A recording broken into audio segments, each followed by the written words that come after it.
Olá, boa noite. Câmara Municipal de Uberlândia aprova, em segunda votação, projeto de lei que proíbe a entrada de crianças e adolescentes em exposições de arte e espetáculos com teor sexual. Governador de Minas formula protocolo de intenções com a Vale para ressarcimento aos municípios afetados pelo vazamento da barragem em Brumadinho. E também vamos falar sobre feminismo negro, pautas e reivindicações de um grupo de mulheres que é maioria no país. O Jornal da UFO começa agora.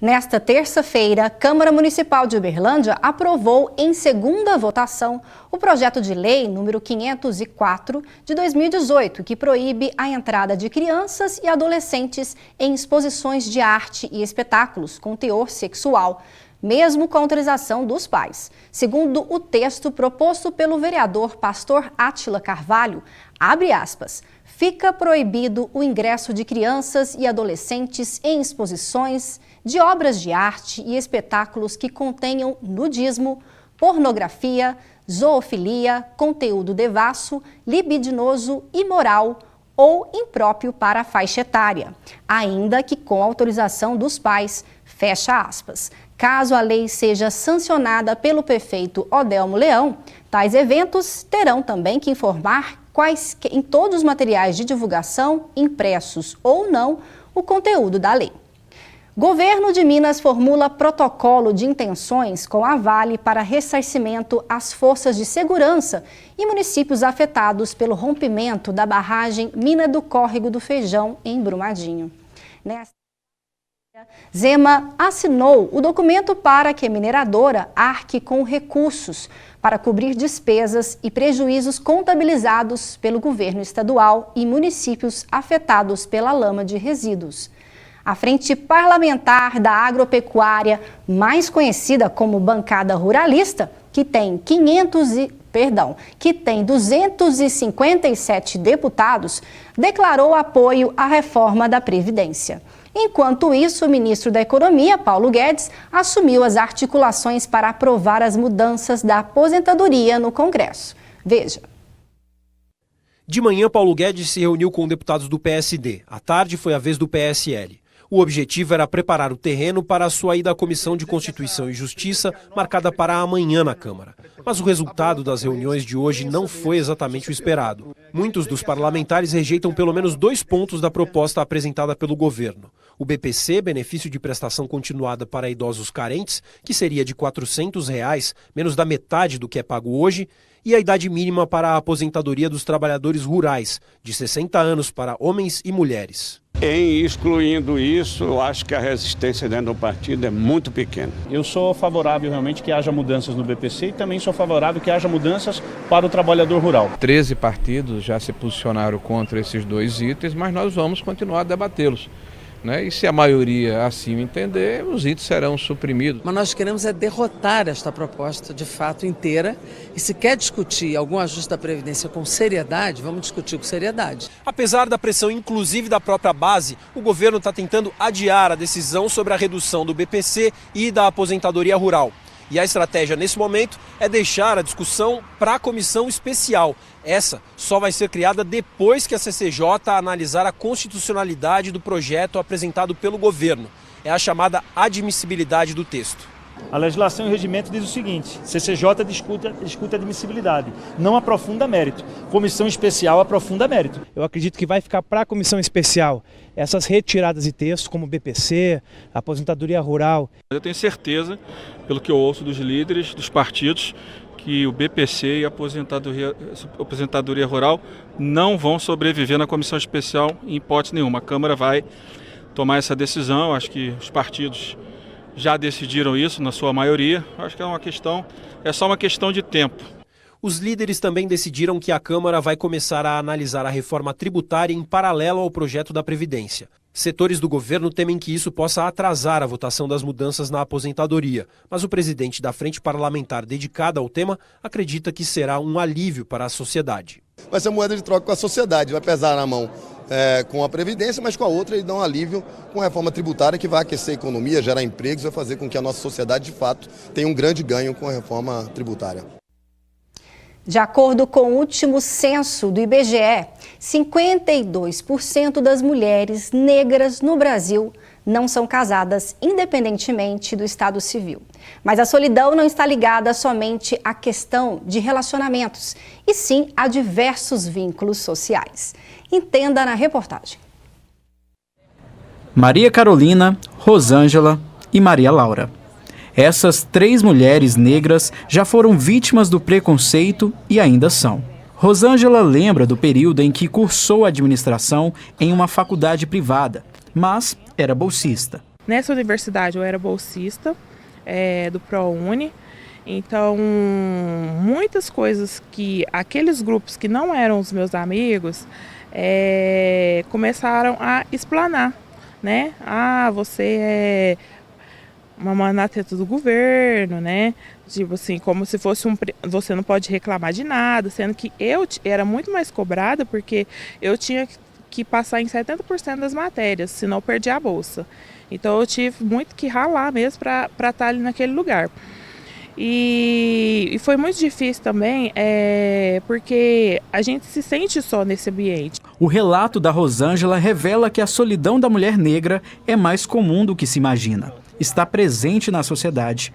Maria Laura explica como funciona essa pirâmide. Observando a nossa hierarquia social e como que ela foi construída. Na base da pirâmide a gente vai ver as mulheres negras, seguidas dos homens negros, depois as mulheres brancas e no topo da pirâmide os homens brancos. Então quando a gente fala de dados de violência, dados em relação ao mercado de trabalho, as mulheres negras são ainda as que recebem menos, as mulheres são as que estão mais marginalizadas. E todos esses pontos eles também vão se referir, né, à questão específica da mulher. Muito se fala em feminismo nos dias atuais, um movimento que defende a igualdade de direitos entre homens e mulheres. Outra palavra que começa a surgir no vocabulário é a interseccionalidade, que a Carol explica pra gente o que significa. A interseccionalidade surgiu primordialmente no ano de 1989, quando a teórica chamada Kimberly, ela é uma advogada, professora universitária, em que ela coloca as questões de raça dentro das questões de gênero. Então foi quando os estudos feministas começou a considerar a raça como um fator que também é intrínseco à mulher negra, no caso, né? É um fator que também determina a identidade da mulher. Poliana é diretora de Igualdade Racial da Secretaria Municipal de Cultura de Uberlândia. Ela explica que falar sobre a solidão é discutir porque muitas mulheres negras estão sozinhas. A mulher negra ela experimenta esse preterimento desde sempre. Há também índices de pesquisas que comprovam que somos a maioria que não estamos casadas, então dentro desse contexto marital ainda estamos também à base da pirâmide. Somos a maioria mãe solo, que também já é de um contexto histórico, e em que a gente identifica que esse processo não está desvinculado dessa negação identitária. Então a gente consegue identificar que há amarras sociais de cunho racista, é uma opressão que nos limita e infelizmente também nos coloca à base da pirâmide nesse mercado matrimonial. E por isso a gente fala de uma solidão da mulher negra, porque a gente encara também que na conjuntura de uma população consciente, o homem negro deveria nos apoiar, mas esse também, em sua maioria, nos pretere pelo ego branco, pela mulher branca. Poliana explica também que é preciso desconstruir a noção de que a mulher negra é sempre uma guerreira e pode aguentar qualquer coisa. A gente passa por muitos crivos, né? E a maioria deles está no estigma de um estereótipo já encarado nos nossos corpos no período da escravização. Então, dá realmente essa ideia de que a mulher é sempre forte, o que não nos permite ser frágil. Quando você fala, me dê um sinônimo de mulher negra, guerreira, Não que isso seja um problema, mas só guerreira, você descaracteriza a condição de ser mulher. Né? E as feministas negras, elas trazem muito também desse bojo, desse contexto de que ser mulher e ser negra não é ser forte sempre.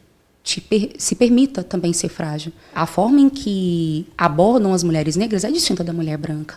Isso já é mensurado em pesquisas quantitativas. É uma abordagem mais agressiva, é de um cunho sexual mais evidente. Eu não tenho ali um rodeio ou um romantismo para lidar com essa mulher, justamente por conta dessa cristalização desses estereótipos. A mulher negra tem uma longa jornada pela frente. Alguns obstáculos já foram vencidos, mas a caminhada pela igualdade ainda continua. Está em passos lentos, mas está no caminho certo também, né? Existem políticas inclusivas, né? Não tem como não falar da importância das políticas de cotas, não tem como falar da importância da Lei 10.639, que é a obrigatoriedade do ensino de História da África e Cultura Afro-Brasileira nas escolas. Então a gente está dando maior visibilidade para essas temáticas. E com muita esperança de que o meu filho, por exemplo, não passe por essas coisas, sabe? Então eu acho que a gente está caminhando a passos bem lentos, mas que estão sendo efetivos. E para falar sobre esse assunto, recebemos em nossos estúdios hoje a Romilda Maria, que é técnica em enfermagem no Hospital de Clínicas da UF e professora. Muito obrigada pela sua presença. E também a Antônia Aparecida Rosa, que é pedagoga e coordenadora da Casa Graça do Axé. Muito obrigada também pela sua presença aqui.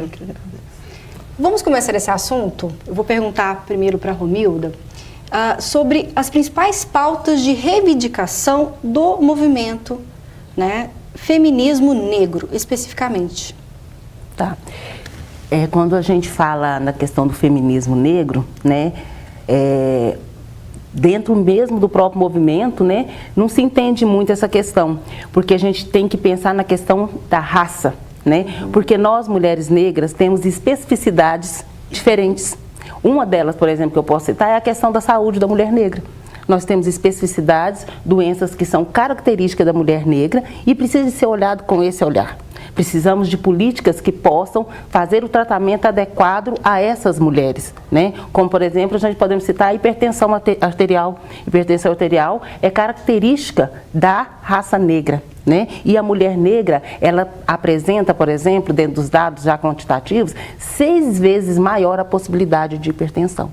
Então, se não tiver uma política pública, não tiver esse olhar para essa mulher diferenciado, quando ela chegar no sistema de saúde, ela não vai ter o tratamento adequado, né? Essa é uma das grandes pautas, né? Essa reivindicação no tratamento da saúde da mulher negra, né? E tem sem falar também da questão do mercado de trabalho, porque a mulher negra ainda continua, ainda está na base da pirâmide, né? Ainda temos os menores salários, né? Menor ainda do que o homem negro. Então, assim, a mulher, quando nós falamos em feminismo, a mulher hoje ela não tem um salário adequado ao homem. Mas a mulher negra ainda está abaixo ainda da mulher branca e do homem negro. Excelente. Gostaria de pegar esse gancho sobre o mercado de trabalho, Romilda. Gostaria que a Antônia falasse para nós sobre essa questão.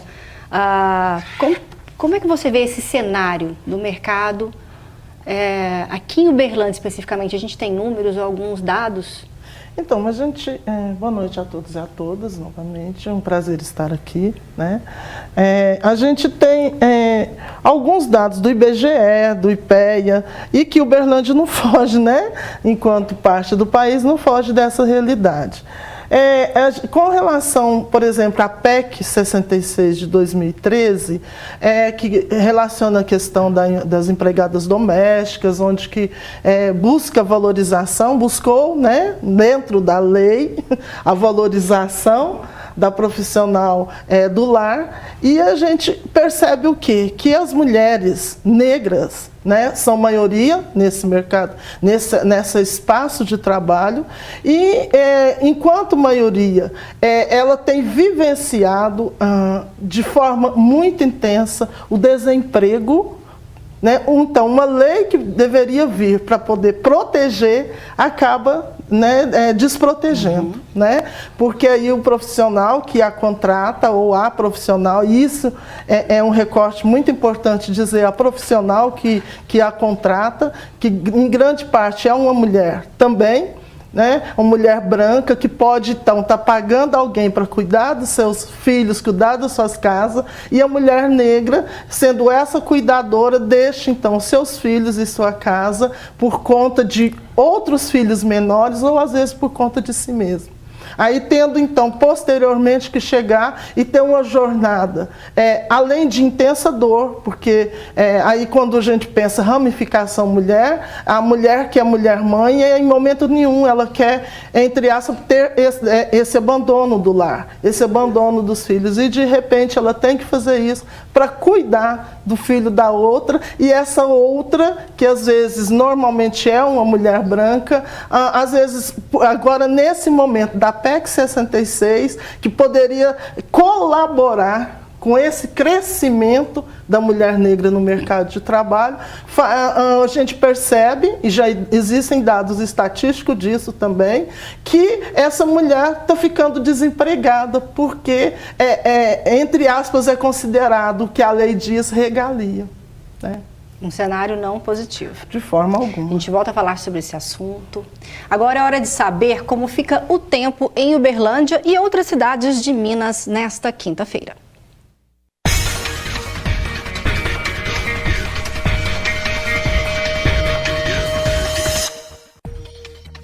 A previsão para quinta-feira em Uberlândia é de chuva e calor. Mínima de 19 graus e máxima de 28. Em Patos de Minas, a possibilidade de chover é alta, de 87%. As temperaturas variam entre 19 e 28 graus. E em Monte Carmelo também tem chuva e calor. Mínima de 19 e máxima de 30 graus. Em Ituiutaba, a chance de chover é de 80% e fica mais quente do que nas outras cidades. Mínima de 20 graus e máxima de 32. E a quinta em Rio Paranaíba deve ser chuvosa. As temperaturas variam entre 18 e 29 graus. No próximo bloco, voltamos a falar mais sobre feminismo negro. Agora vamos para um breve intervalo.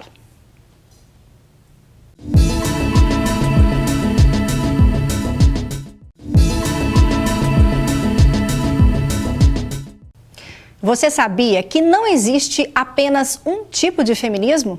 A integrante do Núcleo de Estudos da UFO, Jane Rodrigues, explica melhor sobre esse assunto. É isso mesmo, Patrícia. Existem vários tipos de feminismo, levando em consideração principalmente a interseccionalidade. É sobre isso que a Jane de Fátima, integrante do Núcleo de Estudos de Gêneros da UFO, explica pra gente.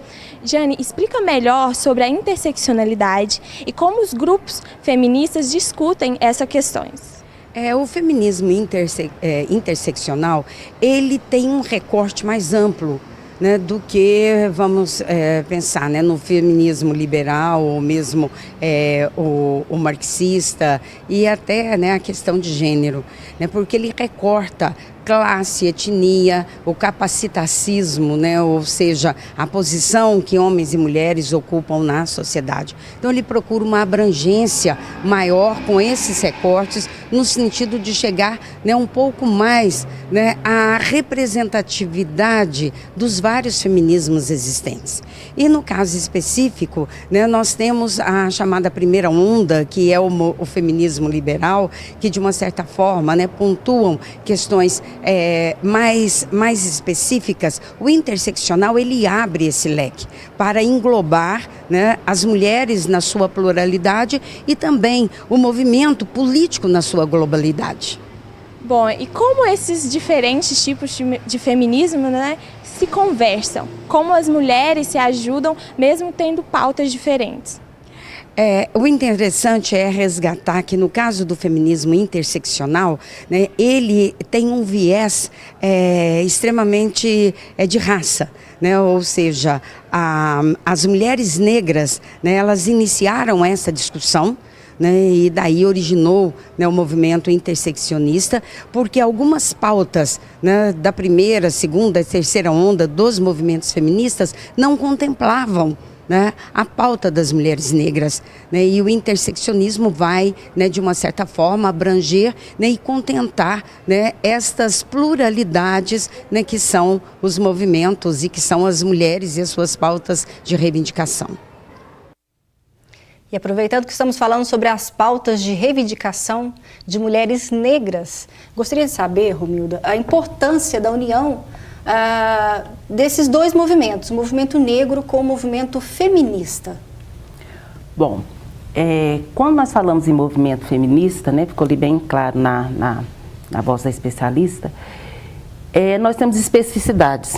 Qual que é a importância de se unir?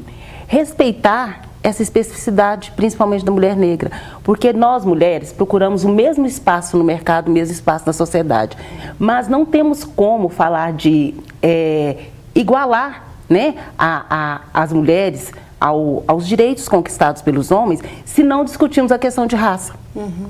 E discutir a questão de raça é voltar nessas especificidades dessas mulheres, como foi dito na reportagem, a solidão da mulher negra, a questão do mercado de trabalho, né? A questão da saúde da mulher negra. Então tem coisas específicas que têm que ser discutidas para que possamos juntas conseguir, porque se tratarmos como iguais os diferentes, não conseguiremos.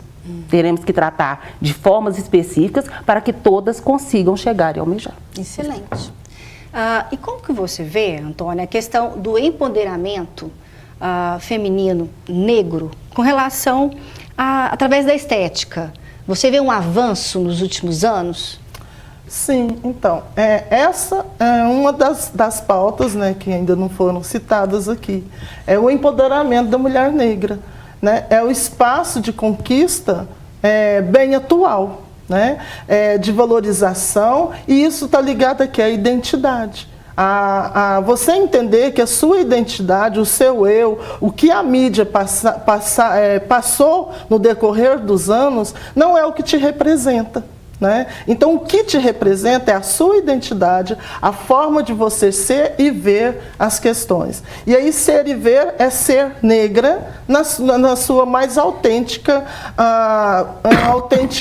no seu mais autêntico cotidiano. E a estética da mulher negra faz parte desse cotidiano. Poderíamos citar um exemplo recente de uma mulher negra assumir a bancada de um telejornal, principal telejornal do país. Isso, nós estamos falando de representatividade da mulher negra. Isso. Ou nos comerciais, a gente começa a ver a inserção da mulher negra de forma efetiva. Isso, e podemos fazer um recorte na Universidade Federal de Uberlândia, por exemplo, que temos uma mulher negra na Pró-Reitoria de Extensão e Cultura, né, como diretora. Então isso é empoderamento, isso é visibilidade, e empoderamento é sinônimo de visibilidade, que foi o que aconteceu, que é o contrário do caminho que aconteceu na sociedade até hoje. Nós, mulheres negras, fomos tornadas invisíveis aos olhos dessa sociedade, e invisíveis de forma muito violenta, né? Onde que não se deu visibilidade nesse processo histórico à real mulher negra, que existe em cada mulher negra nesse país. A gente pode até citar a questão da violência doméstica e sexual. Queria falar muito sobre esse assunto, violência contra a mulher, aproveitando que a Romilda, técnica em enfermagem, destacou isso na sua fala. Nós temos, né, dados e números que revelam também que elas são maioria ainda, né? Infelizmente, nessas estatísticas de violência contra a mulher. Somos. Sua opinião sobre isso? Infelizmente, somos a maioria, né, nessa questão da violência contra a mulher. E passa muito pela fala que a Antônia acabou de dizer, pela invisibilidade. A invisibilidade da mulher, o contexto histórico em que nós fomos inseridas, né? Essa erotização do corpo negro, né? Porque a mulher negra, ela passa por essa erotização, né? Da beleza, da mulata, da mulher que é mais erótica na cama, né? E o corpo mais sensual. E isso leva à violência. E não temos como negar isso, né, dos altos índices de violência, uma vez também que somos maioria da população negra, né, porque passa por essa questão da invisibilidade, do racismo estrutural, que já é impregnado nas bases da nossa sociedade, das condições de trabalho, né, da condição de trabalho da mulher, da questão da violência, tudo isso leva a esse aumento e infelizmente ainda somos um grande número de mulheres que são vítimas de violência e das mais agressivas ainda. Tamanha a importância, então. Tamanha a importância desse movimento de discutir, porque dados estatísticos falam que até na hora de uma violência sexual, a mulher negra ainda é mais violentada, porque é violentada na sua identidade, na forma com que ela é abordada, ainda é mais violenta do que uma mulher branca.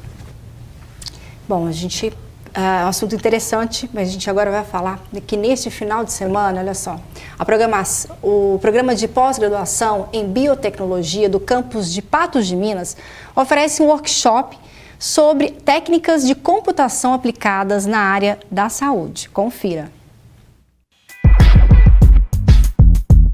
Nesse fim de semana, o programa de pós-graduação em biotecnologia do Instituto de Biotecnologia e o Laboratório de Bioinformática e Análises Moleculares realizará o primeiro workshop em bioinformática e análises moleculares da UF Patos de Minas. O evento ocorrerá entre os dias 5 e 7 de abril, no prédio de laboratórios da UF Patos de Minas, na Rua Major Jerônimo, 566, no Laboratório de Bioinformática e Análises Moleculares.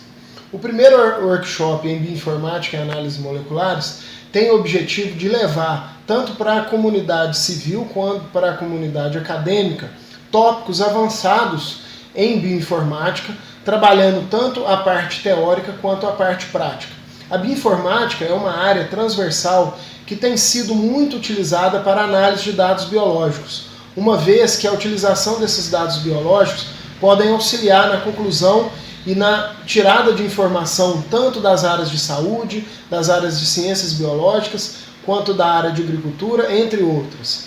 O nosso público-alvo será alunos, discentes de cursos das áreas de biológicas, agrárias e saúde, mas também docentes, pessoas da comunidade que têm interesse em participar, e também profissionais da área. Mais informações você podem obter no site de eventos da UF, no eventos.uf.br, ou acessar o Instagram, @lban. Então aguardamos todos vocês aí no final de semana. Um abraço.